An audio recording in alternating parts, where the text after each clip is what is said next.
Vamos para mais uma aula de teologia contemporânea.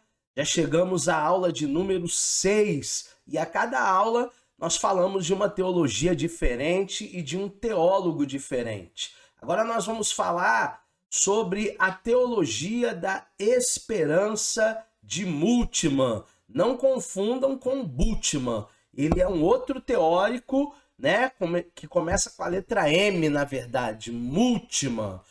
A teologia da esperança, enquanto o bartianismo era anti-escatológico, a teologia da esperança procura levar a sério as questões da história do futuro, reagindo assim ao existencialismo da cultura de Karl Barth, de Bultmann, que enfatiza o aqui e o agora. A teologia da esperança, ela é chamada também de futurística, porque ela não foca simplesmente o aqui, o agora, o tempo presente, mas ela vai focar na vinda, né, no século vindouro. Principais representantes dessa teologia, nós podemos destacar 3 líderes nesse movimento entre os teólogos europeus, alemães. Nós temos o Bultmann, que é um reformado, nós temos o Pannenberg, que é um luterano, e nós temos o Mitz, que é um católico romano.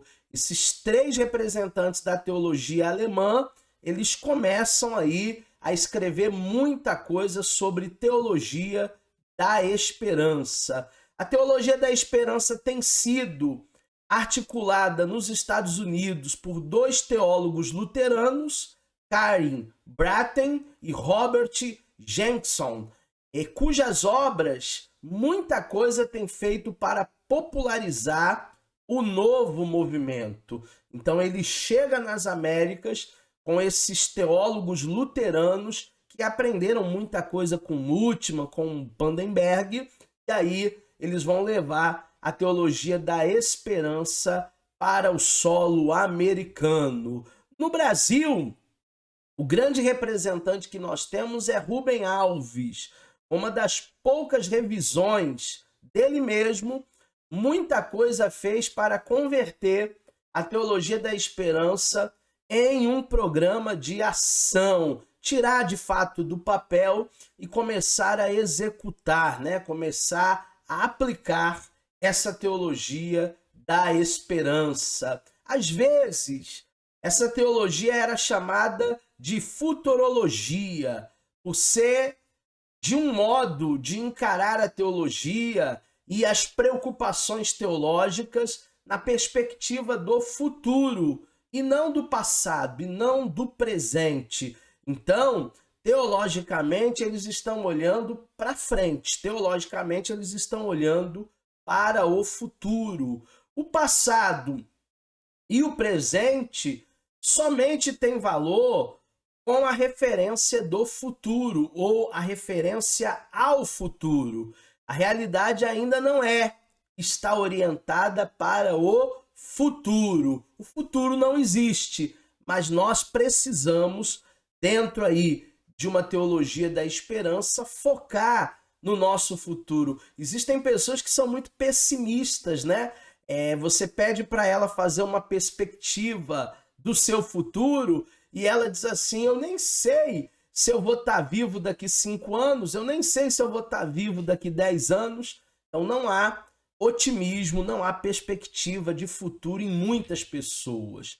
A teologia da esperança, ela é caracterizada por alguns pontos. Primeiro ponto, como uma reação ao desespero existencialista. Lembra que lá no bartianismo, o existencialismo passou até mesmo ser visto de maneira exacerbada, desesperada. A reação a esse existencialismo é o que nós chamamos de teologia da esperança. Pela fé no futuro e pelo otimismo. Se nós não tivermos fé em dias melhores, se nós não formos otimistas, se nós não esperarmos absolutamente nada para o futuro, o que nos mantém de pé? O que nos mantém aqui? O terceiro ponto é que a teologia da esperança baseia-se na promessa divina e o cristão suporta as contradições do presente porque vive numa expectativa do futuro. Ele não vive o aqui e o agora, ele vive o já e o ainda não. Então, a sua mentalidade, ela não está no presente, mas a sua mentalidade está o que vai acontecer nos próximos anos, o que vai acontecer no próximo século. O quarto ponto é não enxergar uma solução para os dilemas presentes. A teologia da esperança acha que nós não podemos encontrar respostas para questões atuais da sociedade, questões da sociedade de hoje. Tem muita coisa que a gente só vai conseguir entender no futuro. E talvez a gente nem entenda nessa terra. Talvez a gente entenda quando chegar lá no céu e perguntar para Deus, perguntar para Jesus. Então a teologia, ela entende, né? A teologia da esperança, ela entende a solução desses dilemas presentes, não no hoje, não no agora, mas de maneira futurística. A teologia da esperança vê um esboço para a exposição nas temáticas escatológicas. Ela entende a realidade a partir de uma perspectiva escatológica. É sempre bom a gente reforçar aqui que escatologia é o tratado das últimas coisas, dos últimos acontecimentos. Então é importante nós mergulharmos na escatologia e entendermos, né, tudo aquilo que vai acontecer no final de todos os tempos. O fundador da teologia da esperança é Jürgen Moltmann. Ele nasceu em 18 de abril de 1926, em Hamburgo, Alemanha. Ele iniciou seus estudos de teologia numa situação inusitada, foi no exército. Com 16 anos, em 1943, ele foi convocado para o exército alemão, onde ele teve, segundo ele mesmo, uma carreira breve e sem glória. Porque ele, na verdade, não era um soldado, né? Na verdade, o seu chamado era para ser um doutor em teologia.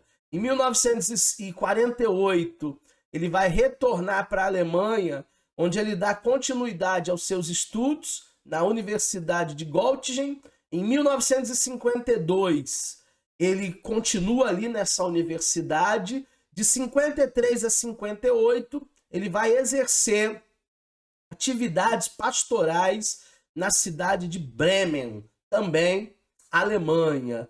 Suas especialidades foram História dos Dogmas, Teologia Sistemática, e ele iniciou a docência em 1958, passando aí por várias universidades da Alemanha e produzindo essa obra tão vasta que nós temos hoje da teologia da esperança. Depois de Calbart, Moltmann é considerado o mais conhecido e o mais influente teólogo reformado do século XX. Lembra que nas aulas passadas nós falamos do bartianismo e eu disse que Calbart, sem dúvida, é o teólogo mais falado e mais conhecido? O segundo é Jürgen Moltmann. Essa foi a nossa aula de número 6, falando de teologia da esperança. Fica conosco, porque agora nós vamos entrar numa série de aulas sobre teologias sociais e eu aguardo você nas próximas aulas.